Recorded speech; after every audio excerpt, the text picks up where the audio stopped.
minus 3x square plus y square minus 6x plus 4y minus 1 বলেছে এই ইকুয়েশনটা যদি একটা সার্কেল রিপ্রেজেন্ট করে, if this equation represents a circle, then what is the value of k?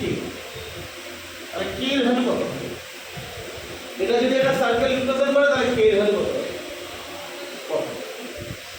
তাহলে সার্কেলের ইকুয়েশনে কি আমরা কি পেয়েছিলাম? জেনারেল ইকুয়েশনে এই সার্কেলের ইকুয়েশনের জেনারেল ইকুয়েশন হচ্ছে x square plus y square plus 2gx plus 2fy plus c equal to 0.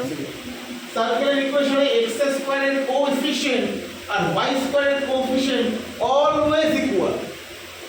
The coefficient of x square and the coefficient of y square is always same. Clear? তাহলে এই ইকুয়েশনটা একটা circle হতে গেলে তাহলে এখানে x স্কয়ারের coefficient কত আছে? 2k - 3 আর এখানে y স্কয়ারের কোএফিশিয়েন্ট কত আছে? 1। তাহলে এটা যদি একটা সার্কেল রিপ্রেজেন্ট করে তাহলে আমি অবভিয়াসলি কি বলতে পারি?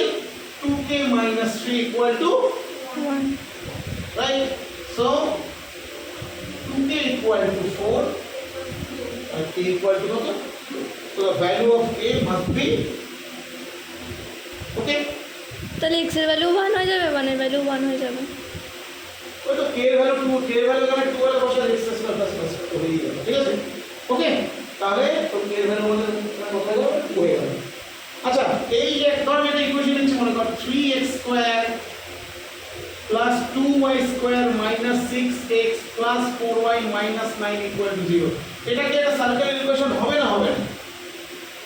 এই ইকুয়েশনটি কি সার্কেল রিপ্রেজেন্ট হবে করবে না। না করবে না? করবে না, বিকজ x স্কয়ারের কোএফিশিয়েন্ট আর y স্কয়ারের কোএফিশিয়েন্ট দেখ দুটো কিন্তু সেম না, তো এটা একটা সার্কেল হবে না। It is not a circle, এটা কিন্তু একটা সার্কেল হবে না। কথা বললাম আমি, ঠিক আছে?